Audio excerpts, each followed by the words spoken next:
Think beyond a degree. Build real impact. Shape your future with an MBA. From IILM University.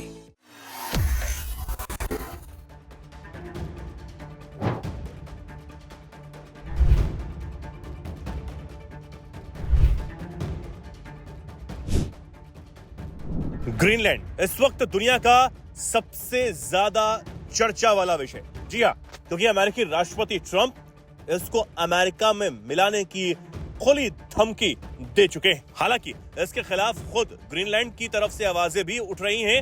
वहीं Denmark, जिसके स्वामित्व में Greenland आता है, वो भी अमेरिका को इसके खिलाफ चेता चुका है। यहां तक कि डेनमार्क ये भी कह चुका है कि अगर राष्ट्रपति ट्रंप अपने इन मंसूबों को आगे बढ़ाते हैं तो नाटो टूट सकता है। वो ऐसा इसलिए क्योंकि डेनमार्क खुद नाटो का एक सदस्य देश है। हालांकि इसके लिए यूरोप के कुछ देश एकजुट नजर आ रहे हैं, लेकिन उनकी एकजुटता का भी मजाक उड़ रहा है, क्योंकि 7 यूरोपीय देशों ने जिस तरीके से ग्रीनलैंड में एक मिशन पर अपने सैनिकों को भेजा है, उसमें सैनिकों की संख्या पर सवाल खड़े हो रहे हैं। किसी ने 2 और या फिर किसी ने 1 सैनिक भेजकर यह दिखाने की कोशिश की है कि वो ग्रीनलैंड के साथ खड़े हैं। लेकिन क्या 1 या 2 सैनिक ट्रंप के विशाल अमेरिका के सामने टिक पाएंगे? इन सब तमाम चर्चाओं के बीच 2 सवाल ऐसे हैं जो सबसे ज्यादा लोगों के जहन में उठ रहे हैं। पहला ये कि क्या नाटो टूट जाएगा, और दूसरा ये कि अगर नाटो टूटता है तो भारत को इससे क्या फायदा होगा और क्या नुकसान। ट्रंप ने ग्रीनलैंड के साथ आने वाले देशों पर 1 फरवरी से 10% टैरिफ लगा दिया है। वहीं यह भी कहा है कि अगर और भी विरोध किया गया तो टैरिफ जून में बढ़ाकर 25% तक कर सकते हैं। तो अब इस बीच समझते ही हैं कि आखिर क्या नाटो संगठन टूट सकता है। जिस प्रकार से अमेरिका डोनाल्ड ट्रंप की जिस प्रकार से अग्रेसिवनेस देखने को मिल रही है कि वो ग्रीनलैंड को लेकर एकदम पैशनेट दिख रहे हैं कि मैं ग्रीनलैंड को लेकर ही रहूंगा, इससे ऐसा लग रहा है कि कहीं ऐसा तो नहीं कि नाटो के बीच में दरार पड़ रही हो। और हम देखते हैं कि ईयू के कई कंट्रीज ने, हालांकि नंबर ऑफ ट्रूप्स या सोल्जर बहुत कम है। जर्मनी, फ्रांस ने 15-13, जर्मनी ने, बाकी सब ने तो 2-2, 1-1 करके भेजे हैं। वहां पर सैनिक हैं, तकरीबन 32 सैनिक जो है ईयू की ओर से गए हैं और 200 जो है ग्रीनलैंड पर तैनात हैं। तो बहुत बड़ा नंबर तो नहीं है, लेकिन एक विरोध जताने के लिए अगर हम देखें तो ये एक बड़ा नंबर आपको देखने को मिल सकता है।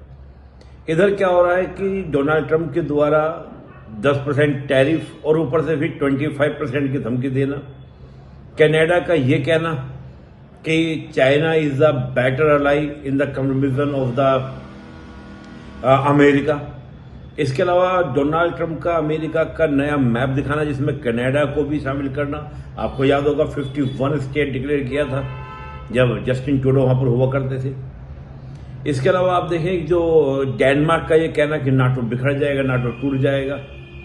तो ये जो बातें लग रही, इसको लग रहा है कि शायद नाटो टूट जाएगा, लेकिन मुझे ऐसा नहीं लगता कि नाटो टूटेगा। इसका कारण क्या है कि अगर यूरोप वाकई में अमेरिका के अगेंस्ट खड़े की पोजीशन में होता, क्योंकि अमेरिका से लड़ने में यूरोप किसी भी तरह से सक्षम नहीं है।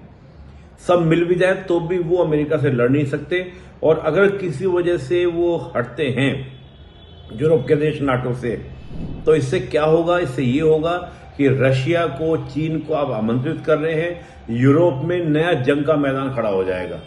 दुनिया फिर यूरोप में भी, जैसे हम गल्फ के कंट्रीज या मिडिल ईस्ट में जिस प्रकार की टेंशन देखते हैं, ऐसी टेंशन यूरोप में भी देखने को मिलेगी। तो मुझे नहीं लगता, हाँ ये जरूर है कि ये नाटो का एक टेस्टिंग जरूर है। और देखो, जब इस प्रकार की मुसीबत आती है तभी इस तरह के ऑर्गेनाइजेशन की क्या होती है, टेस्टिंग भी होती है कि ऑर्गेनाइजेशन कितने क्या है आपके मजबूत है।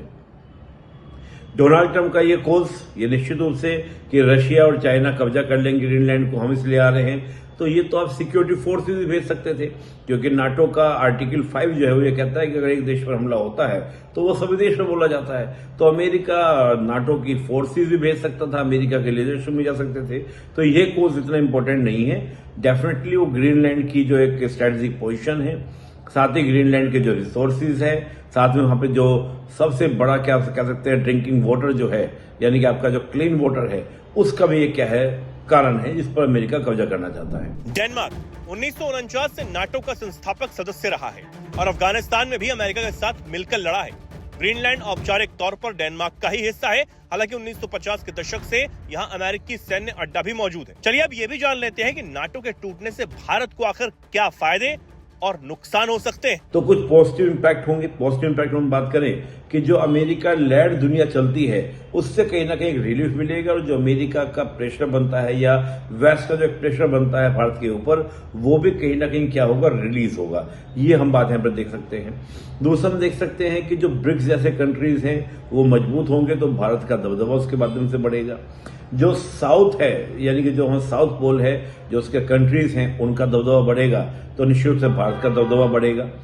इसके अलावा रशिया के साथ ट्रेड करने में, ईरान के साथ ट्रेड करने में हमें कोई मुसीबत नहीं आएगी, दिक्कत नहीं आएगी, हमको प्रेशर नहीं देखने पड़ेंगे। तो कई सारे एक मल्टी पोलर वर्ल्ड बनेगा जिसमें भारत की भी एक स्ट्रांग पोजीशन वहां पर होगी। लेकिन नुकसान ये है कि हो सकता है कि अमेरिका नाटो की कमी को चीन रशिया मिलकर फुलफिल करे। रशिया से दिक्कत नहीं, लेकिन चीन से दिक्कत हो सकती है। चीन कल को हमारे लिए इश्यूज क्रिएट कर सकता है, और इस पूरे रीजन में भी, जो एशिया का रीजन हम बात करें या इंडो पैसिफिक रीजन बात करें, तो यहां भी चीन अपनी एक्टिविटीज को बढ़ा सकता है, जो एक प्रॉब्लमेटिक हो सकता है। अब होगा क्या कि उसके बाद दुनिया किस करवट बैठेगी, ये एक नया मैदान खुलेगा। वर्ल्ड में अगर अस्थिरता होगी तो इससे हमारे भी, जैसे एक आईमैक का कॉन्सेप्ट था, आपको याद होगा, आईमैक के ऊपर भी संकट मंडराएंगे। तो कई सारे जो चैलेंजेस हैं वो इंडिया के सामने भी आएंगे। पर फाइनल में कहूंगा कि मुझे नहीं लगता कि यूरोप ऐसी भूल करेगा। अमेरिका के ऊपर प्रेशर बढ़ाने के लिए ऐसा बोल रहे हैं, और डेनमार्क का नेचुरल बनता है कि किसी का अगर एरिया पर कब्जा होगा तो वो इस प्रकार की बातें बोलेगा। हो सकता है कि डेनमार्क अपने आप को नाटो से बाहर कर ले, इतना ही हो सकता है, इससे ज्यादा मुझे लगता नहीं है। अब नाटो का भविष्य क्या होगा ये तो फिलहाल अभी कहा नहीं जा सकता, लेकिन जिस तरीके से अमेरिकी राष्ट्रपति ट्रंप नाटो के सदस्य देश को ही धमकाते हुए नजर आ रहे हैं, वो अपने आप में हैरान कर देने वाला ही है कि आखिर ट्रंप के दिमाग में चल क्या रहा है। अमेरिका का प्रेशर बनता है या वेस्ट का जो प्रेशर बनता है भारत के ऊपर, वो भी कहीं ना कहीं क्या होगा, रिलीज होगा। ये हम बात यहाँ पर देख सकते हैं। इसके अलावा रशिया के साथ ट्रेड करने में, ईरान के साथ ट्रेड करने में हमें कोई मुसीबत नहीं आएगी, दिक्कत नहीं आएगी, हमको प्रेशर नहीं देखने पड़ेंगे। तो कई सारे एक मल्टी पोलर वर्ल्ड बनेगा जिसमें भारत की भी एक स्ट्रांग पोजीशन वहां पर होगी।